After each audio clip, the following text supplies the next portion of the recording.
What does it mean for God's will to be done on earth as it is in heaven? These are the words of Jesus telling his disciples how to pray.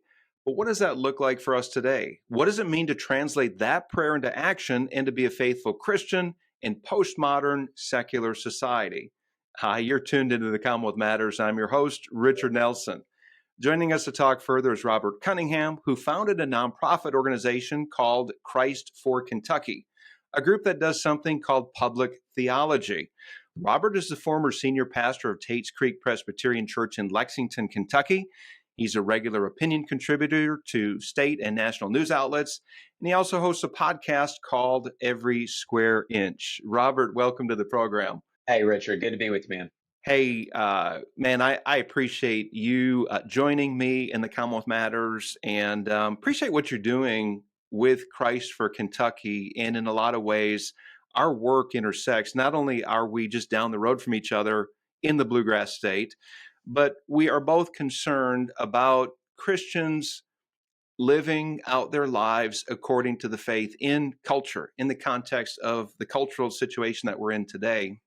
And you do it well. You have been a good representative of the Christian faith.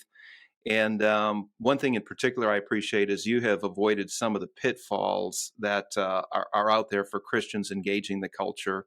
One of which, and we'll talk about in a few minutes, is to be tempered as you approach politics and the political arena. And that's something that the older I get and the more I'm involved with the public policy realm, the more I appreciate that. Because the temptation is to identify in a greater way with a political cause or a political party or a political ideology more than we would with biblical principles and a truly Christian worldview. So we'll get into that in just a minute. I don't want to get too far ahead, but Robert, tell us why you started Christ for Kentucky. Then I want to hear your definition of public theology. Crazy story of how I ended up forming my own organization. I'll be as brief as possible. I pastored a local congregation here in Lexington, Tate's Creek Presbyterian, for 17 years in total, 11 is in the senior leadership role. And my church is very gracious to kind of accommodate some of my unconventional passions as a minister. And so my job description continued to change. And every time my job description changed, it kind of removed me further from kind of the local church pastoral ministry work and out into the broader public work within the state of Kentucky. And I came to the point, there was another opportunity I was considering, which would have taken me out of Kentucky, which I did not want to do. I'm born and raised in Kentucky, love Kentucky, and Kentucky's my passion. And I was considering another opportunity that would have taken me out of Kentucky. And the Lord used that opportunity to kind of lead me down a path where I laid my life before Him and said, "What I'm entering into my 40s, and what would the next chapter of ministry look like for me?" And it ended up being saying no to that other opportunity, but also stepping down from leadership at Tate's Creek and forming an organization that allows me to do full time what really was burning inside of me already, which is kind of this broader Christian public leadership within our state. And so I just kind of by faith stepped out and formed a new organization. And that's what I do full time. I wake up and dream about the state I love and dream about how God's kingdom can come and will be done in Kentucky as it is in heaven. Yeah, yeah. So what is and I appreciate that you're doing it. What is public theology? That's what you're doing, and that's how you define it on your Christ for Kentucky website. You do public theology. What is that? Yeah, it's not it is public theology, but what I'm able to do that I think is unique is our mission is public theology and strategy for the common good of the commonwealth. And so I'm able to combine, hopefully, robust, biblical, faithful, public thought work combined with public strategic work. Part of my critique of some of the thought leadership that we see out there is that it's only ideas out there in kind of the ether of the algorithms that never really manifest themselves in real practical ways. So now I'm able to not only do the thought leadership, but combine that with strategic leadership within Kentucky to actually see some things done. But public theology is a theological discipline that had used to be a big part of the church's mission in the world, but we don't see it as much anymore. And so, like systematic theology would be taking the scriptures and systematize them into a thoughtful, coherent theology. Biblical theology is studying the scriptures and creating theology from the study of scriptures. Public theology is taking all of that systematic and biblical theology work and applying it into the public square. It's the application of Christian theology into the culture. And it used to be a big part of the pastor's job description. There was a time in our country where the voices that the public would turn to for cultural issues wasn't news pundits. It was the clergy, the clerical voice in our society. They served this pivotal role of a Christian voice into the public square. And so I'm kind of trying to resurrect that model and for Kentucky. Now I'm not trying to be a national public thought leader, certainly not a global public thought leader. I just want to say, okay, this is the little nook of creation that God has entrusted to me, and I want to offer Christian thought into the world where He has me. And so that's a big part of what I do is that public thought work. So when it comes to Christianity in the public square, I want to go back to what I started out with in this program, and that has largely been distilled to mean for Christians, conservative evangelical Christians, largely means for them to have the right political views and to vote for the right candidates and get behind the right political party.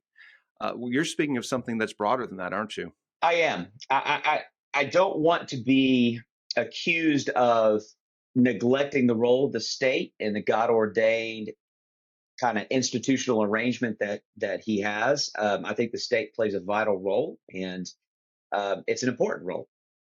But that being said, one of my big critiques of the Christian cultural project now is that there's a disproportionate emphasis and reliance upon the coercive power of the state to essentially legislate the culture we long to see.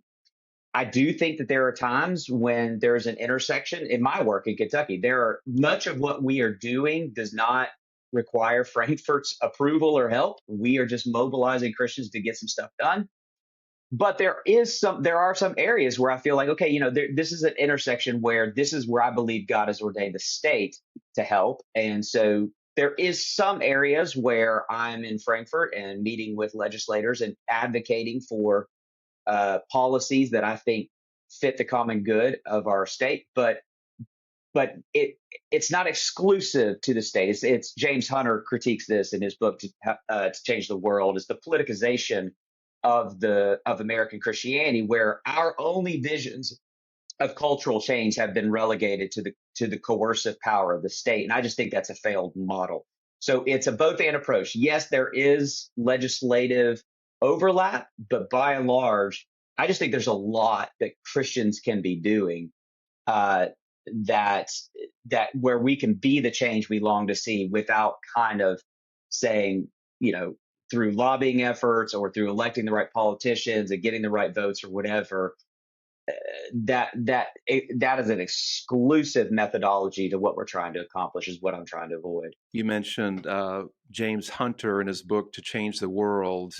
Great book, by the way. Strongly recommend it. It helps. I just finished reading it for the second time just recently. And one of the things that he advocates for is that Christians have something called faithful presence in institutions. He believes that cultural change will happen when Christians are faithfully executing their role in various institutions, whether it's in higher ed or in arts and entertainment or in the media realm, whatever it might be. He argues that Christians need to be faithfully present in those areas. And secondly, he argues that Christians need to be very, very careful in their approach. Robert, is it fair to say that Christians today are more known for their public engagement as being combative, maybe angry, engaging controversial things or engaging in a controversial way. Maybe I'll put it that way. Is that a fair statement that that's how Christians are seen in the public arena today? Yeah, yes and no.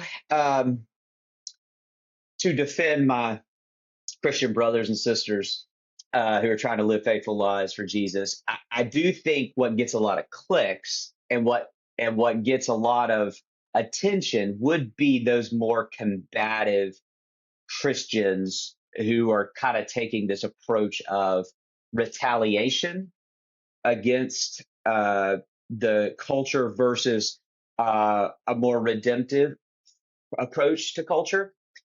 I definitely think that we certainly are seeing a trend more toward that, viewing culture as an enemy to be defeated rather than a neighbor to love. I do see that, but I also wonder sometimes if I see that because that's what's getting highlighted and getting a lot of clicks and attention.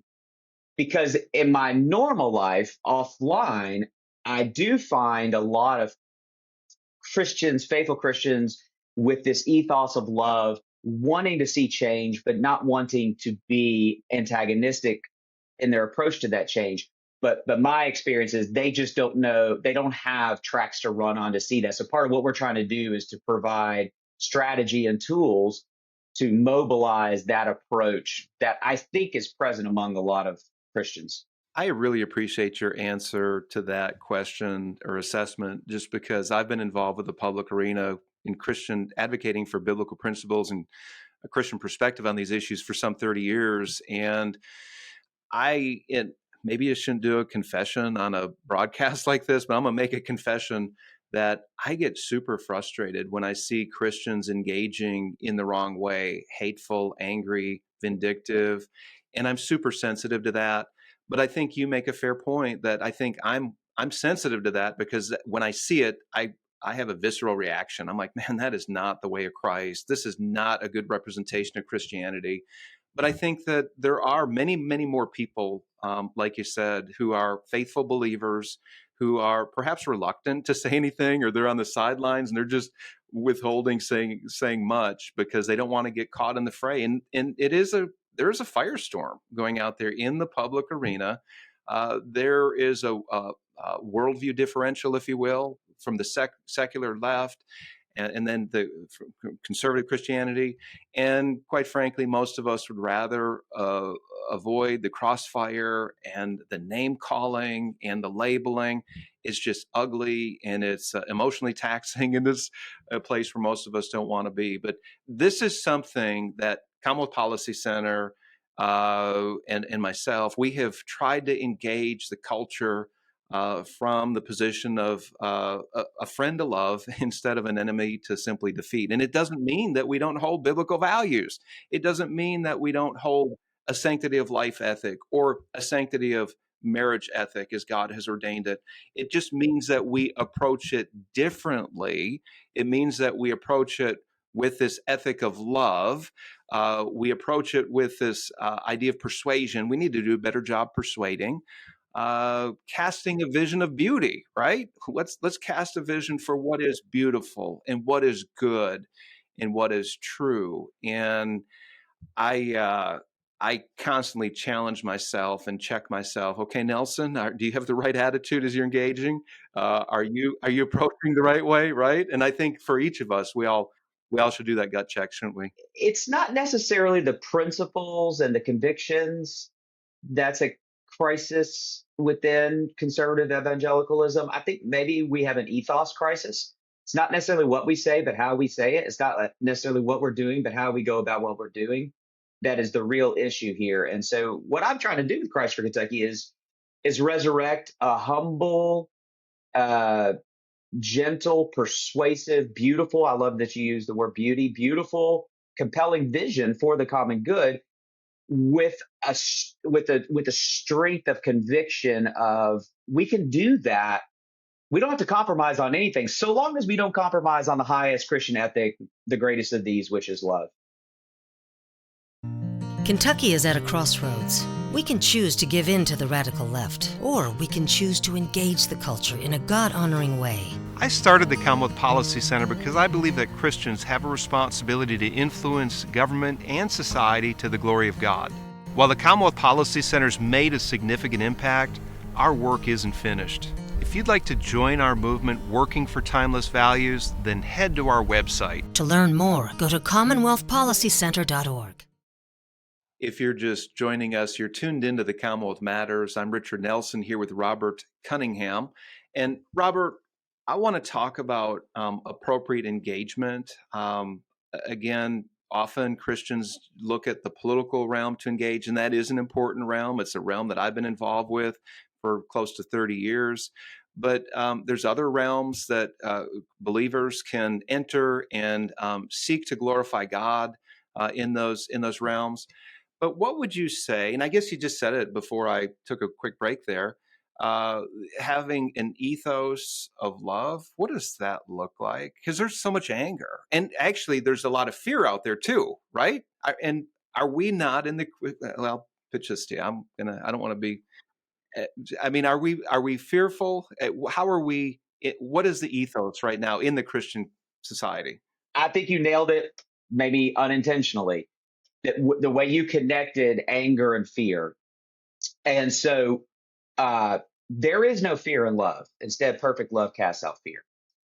And and and so I think what drives this combative, angry ethos is rooted in fear. When you fear something, it inevitably turns whatever you fear into an enemy that must be defeated. And so when Jesus looked out at the crowds, the culture of his day, he had compassion on them because they were harassed and helpless like sheep without a shepherd. It evoked his compassion. I think when we look at the culture, it evokes our fear. Everybody's freaking out about the culture at large. And what fear does, when you allow fear to dictate the terms of cultural engagement, it will inevitably lead you down a path that is combative and angry and militant.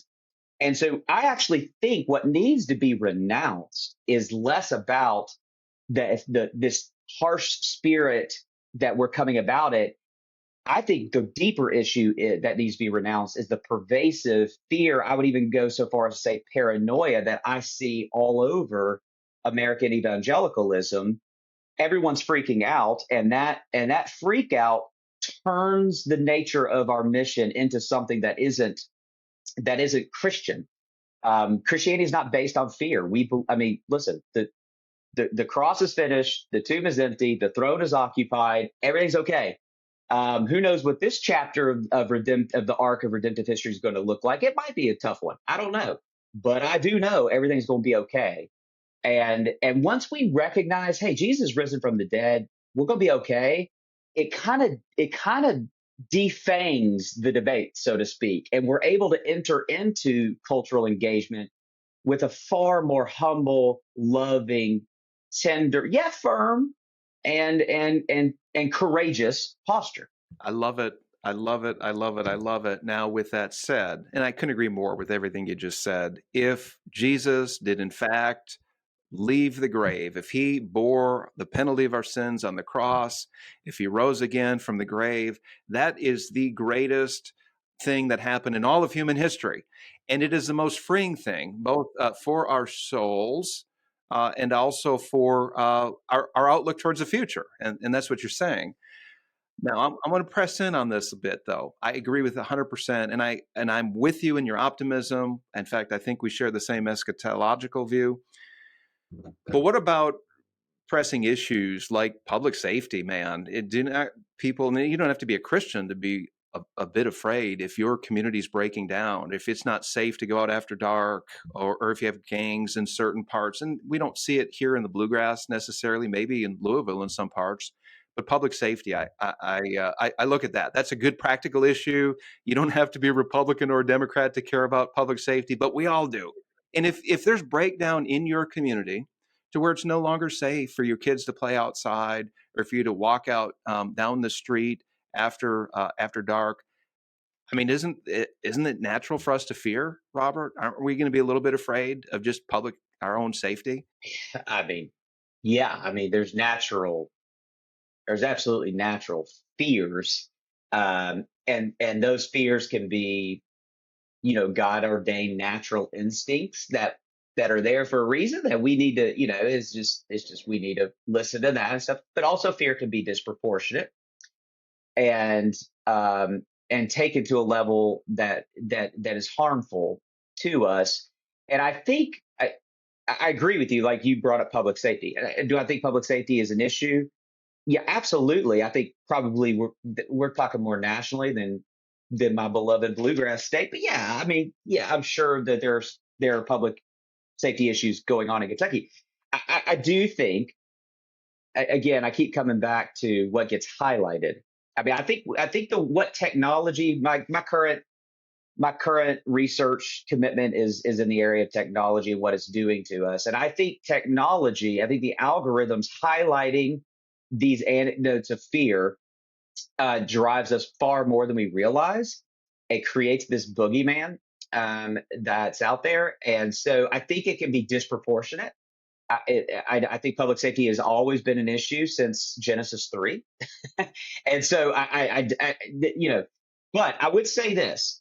Um, let's not be lulled asleep by a blessed chapter in history of relative Mayberry-esque Christian subculture comfort to think this is the norm of Christian history when it is absolutely the exception, not the norm.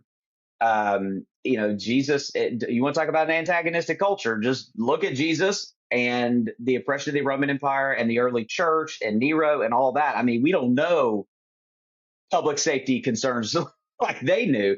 And still, they were able to move forward, I'm sure, with an appropriate amount of protection and an appropriate amount of concern and fear. I'm sure those emotions were going on, and yet the church moved forward with saying we are still committed to say we will match your threats with Christian love, and we will disarm you with a weapon of love. So if Jesus and the early church could move into a very dangerous culture, so to speak, with that spirit, I think we could still do it, even in the face of public safety threats and so forth. Yeah, I appreciate you unpacking that. I felt like I had to give an example of why people might be fearing, but I think what you're talking about is an ethos or a controlling emotion, right? And as Christians, we should have this ethos of love and of confidence in what Christ has done for us, right? Not just a controlling, yes, absolutely. Not just controlling emotion, but controlling conviction. I mean, do we believe that Jesus Nazareth is risen from the dead? If so, N.T. Wright tells us we have an entirely new epistemology. We have a new starting point of the way we view everything around us. And if Christ is triumphant over death, and we are united to that Christ, and we are carrying on that resurrection project that he began on Easter Sunday, man, I know circumstantially there you might see a lot to fear, but the point of the resurrection is we have a greater circumstance that transcends whatever circumstance we are facing. And that greater circumstance has a way of transforming these more immediate pressing circumstances that tend to freak us out. Well said, brother. Well said. I'm going to move on to a little bit different area here. You host a podcast called Every Square Inch. You cover a wide range of topics. You've done, I think, a 10-part series so far on technology and how we should think Christianly and biblically about it. Well done, by the way. I've listened to a couple of them. Well done. Strongly recommend that podcast. Now, the name for your podcast, Every Square Inch, the title comes from a statement made by Dutch theologian and statesman Abraham Kuyper, who once said this: there is not a square inch in the whole domain of our human existence over which Christ, who is sovereign over all, does not cry, mine. That couldn't agree more with that. However, when a statement like that is heard from secularists today, especially in our current political context, you know what comes to mind is Christian nationalism. You're saying that you think that Christians should be in office and impose their will or legislate Christian morality. Are you a Christian nationalist, Robert? I am not a Christian. I am not a Christian nationalist, and I hope that our state, which is the political realm, is not neutral ground.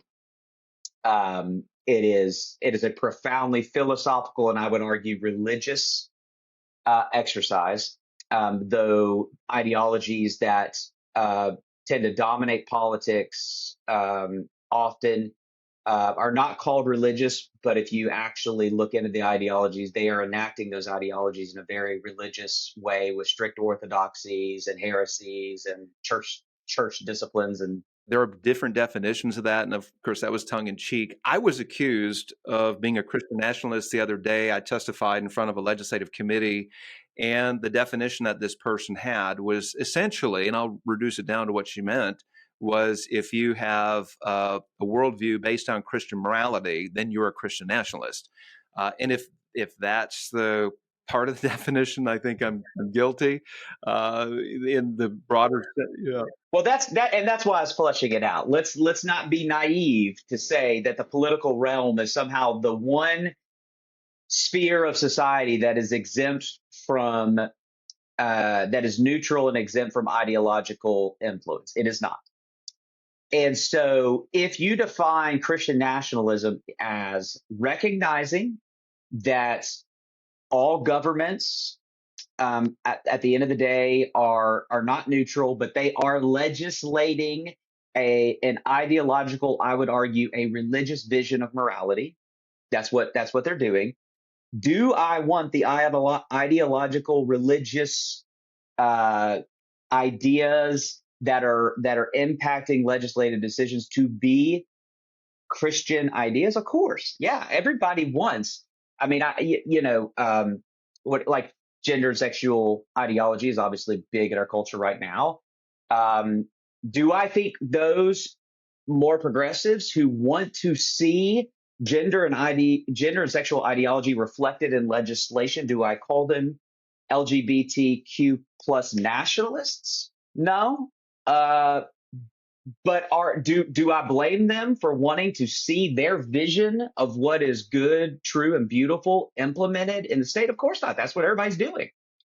I just would like it to represent what I believe is true, beautiful, and good. I don't think that's Christian nationalism. If you're defining Christian nationalism in its classic sense of a legislative church state Christian imposed society, then no, I'm with the founders on this one. I think they were striking. You know this. My PhD is in that era of American history, and I think they were striking a beautiful balance, which is that the church and state are informal partners towards the singular telos of a flourishing common good society. And the state viewed themselves as our role is to protect public religion, to have the freedom to do its thing. And then public religion's role is to cultivate the society they long to see. And then in that way, they kind of work together as informal partners. There's not a wall of separation, like Jefferson said, but I'm not asking those to come together like the resurgence of Christian nationalism is asking to do. I'm asking us to hold to that original vision, which is the state is there to protect the role of the church to do her thing, and the church is there to get to work in creating and cultivating the world we long to see. Very good. That's well said, Robert. But so, what does the church do today in the context of it's in some ways losing its credibility? We've had a number of scandals.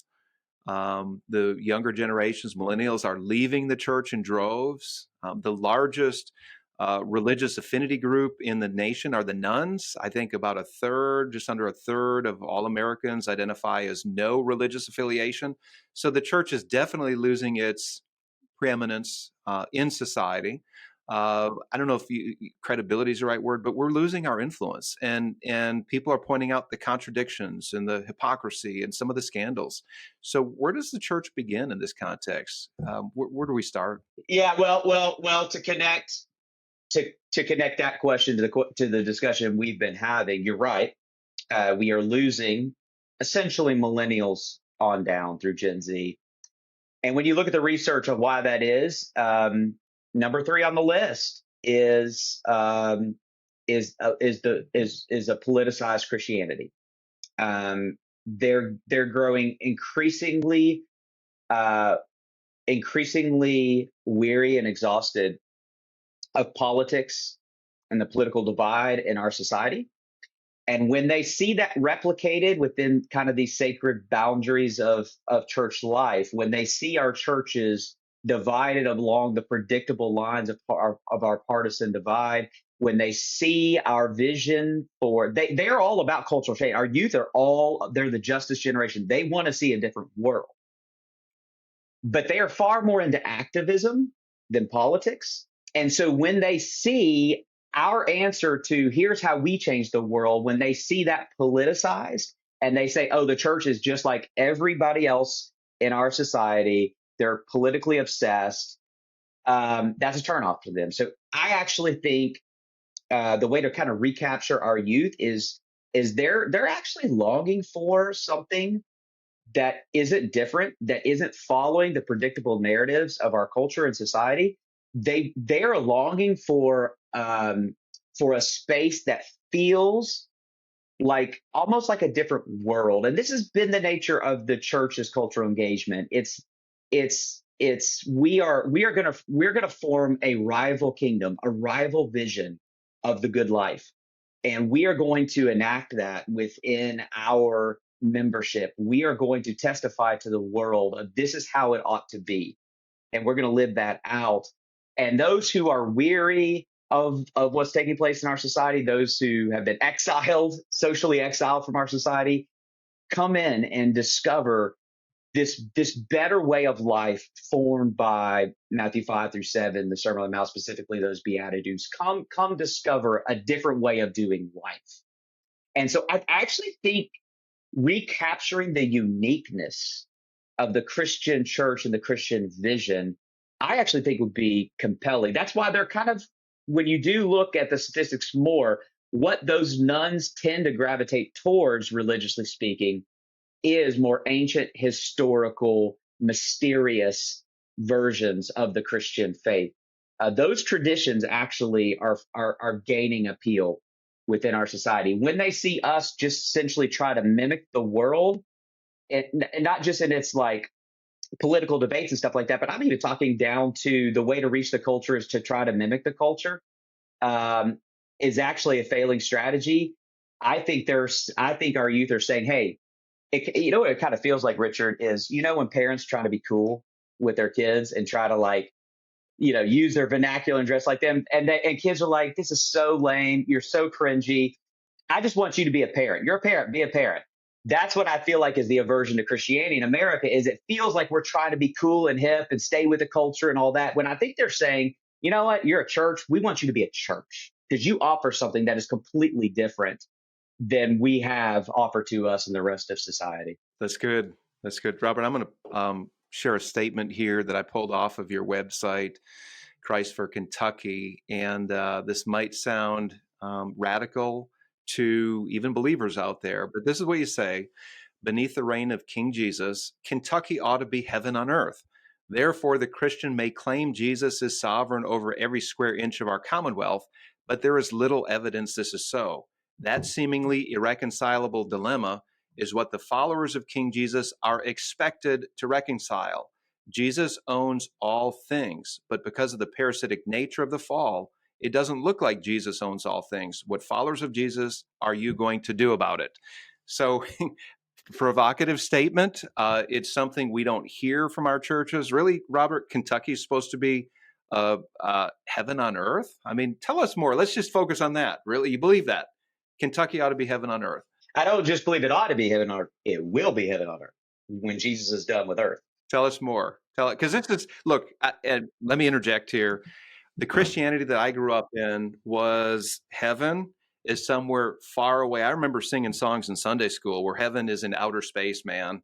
There was no talk of the new city coming down to earth. There was no talk of a new heavens and a new earth.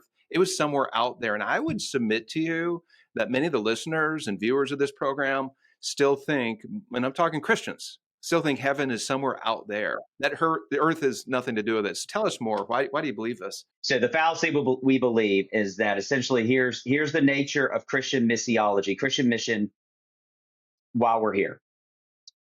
We essentially form these fortified Christian subcultures that, in a sense, are hiding from the dangers and evils of the world. And our only extent of cultural engagement is via evangelism, which I am a firm believer in evangelism. But essentially, it's this: we're going to leave the fortified subculture to evangelize, try to convert as many people as we can, and invite them to join us within the safe confines of the Christian subculture until we all get to escape this and go to heaven one day. And that's essentially the Great Commission according to evangelicalism over the past century, I would say. That's not how the Christians historically have viewed their mission and project on the earth. We pray thy kingdom come, thy will be done on earth as it is in heaven. And we mean that prayer. We pray it and we labor to be the answer to that prayer. So at the end, when this is all done, it's not we are going to escape earth to get to heaven. Heaven's going to come to earth and transform in the same way Jesus resurrected from the dead. The entire creation is going to go through a resurrection of sorts. And literally our final destiny is heaven on earth. That's the eschatological hope of this. In the meantime, in this period between the resurrection and ascension of Jesus and the return of Jesus, what are we to do? Well, we are to give our lives away, not with this messianic triumphalism, cultural transformation, as if we are going to fix Kentucky in our lifetime, but we are trying to get Kentucky one step closer to its final destiny.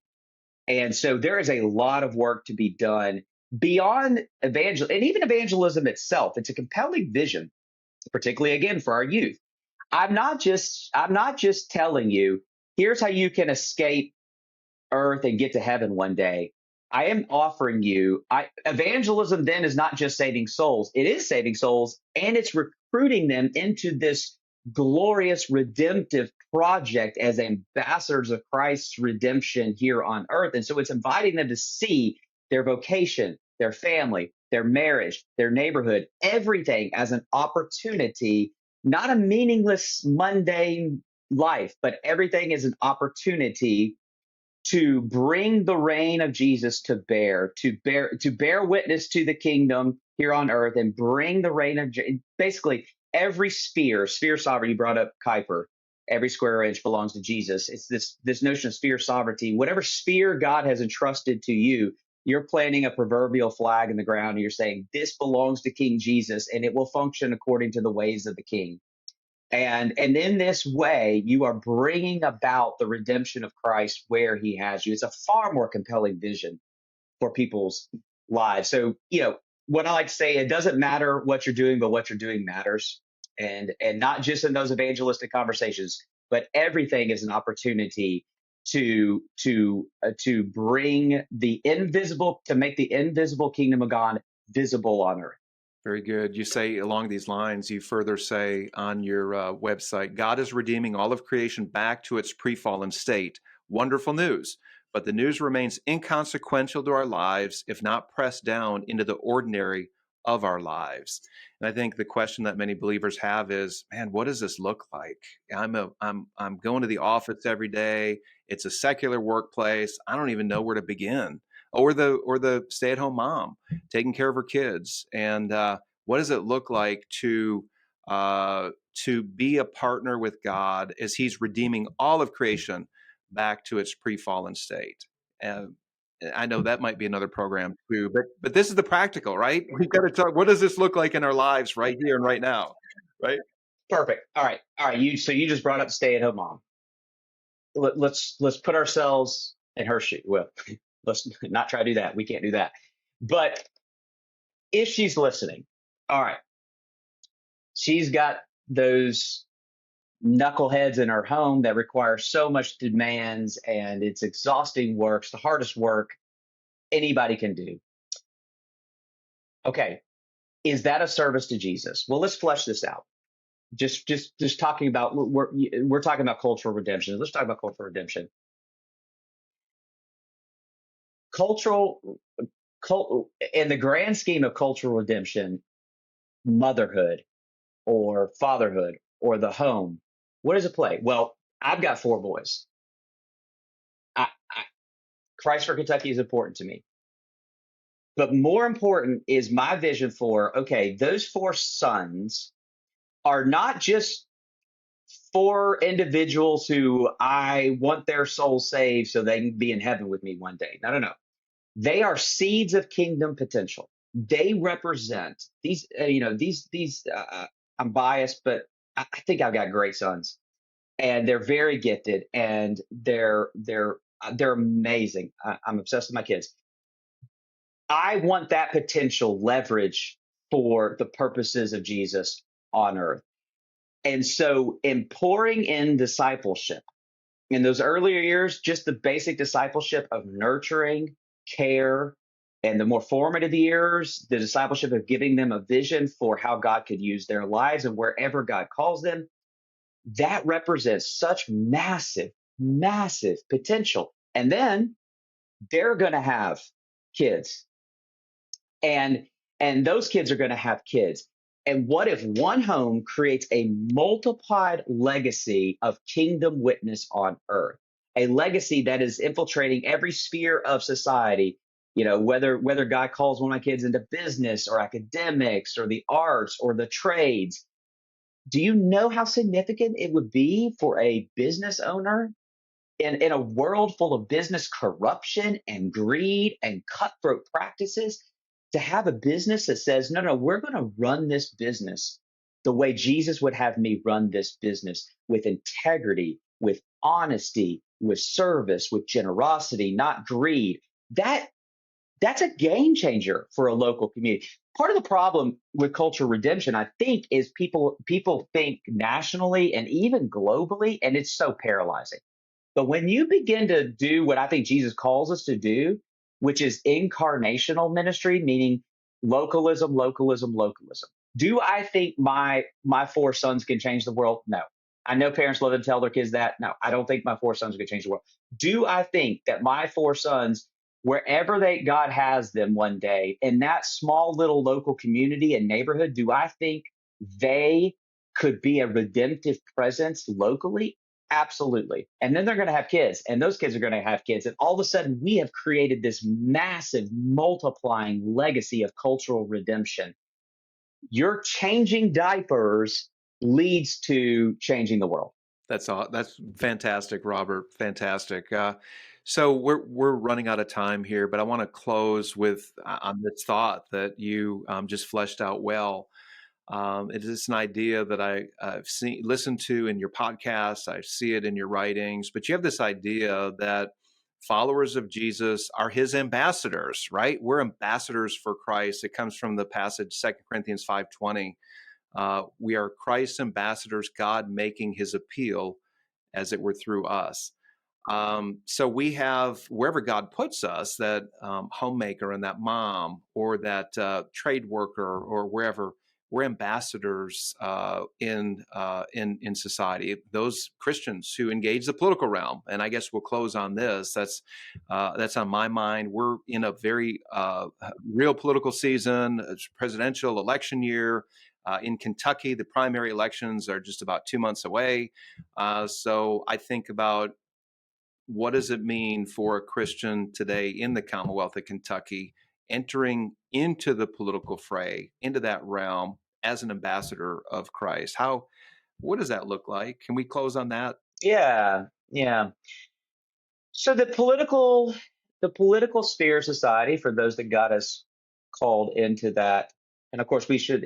The beauty of our country and the way it was framed is, in some ways, every American citizen, eligible American citizen, is allowed to participate in that process, which is a beautiful, beautiful thing. But for those specifically within that realm, I would say I, I come back to the ethos thing that we spoke of earlier. I would just say, man, not only do I think it honors the Lord to to be a convictional politician. I'm not asking anybody to compromise their convictions. To be a convictional politician who enacts those convictions in a refreshingly different way that our world is like, whoa, okay. I'm not used to politicians acting that way. I'm not used to humility. I'm not used to charity. I'm used to straw manning opposition. I'm not used to steel manning their position and really thoughtfully engaging it. And let's have dialogue and stuff like that. I'm just not used to that. Not only do I think that that is being faithful to Jesus and leading with that ethic of love, I candidly, I just think we are really close. I think, yeah, I think we're really close to a cultural tipping point where the partisan divide kind of implodes on itself, and there's this growing mass of folks that are underrepresented in the media and certainly on social media, because that you can't monetize thoughtfulness, you can't monetize level-headedness, you can't monetize agreement, you monetize anger, disagreement, fighting, all that stuff. But so they're underrepresented, but I think there is a growing swell of folks who are just longing for somebody in the political realm to say, I'm going to, of course, hold to my convictions. I believe them and I'm going to practice them. And I'm going to do that differently than what we're used to. I actually think it would be incredibly compelling to our society. I think people want to get behind it. I've experienced it myself. I'm convictionally, this is not going to surprise anybody. I'm a conservative convictionally. And I have noticed this intrigue from progressives about my work and thought that has led to friendships, conversations. And I just think it really comes down to is I literally direct quote from one of those friends. I disagree with everything you're saying, but you're saying it differently. I want to hear more. And so I just think getting back to that ethos of that Christian ethos accompanying Christian convictions, holding those two in the balance, I think is the way forward for those that God has placed in the political realm. Very good. That's a good word to close on. Robert Cunningham, thank you for joining us on the Commonwealth Matters. It's been great to have you on.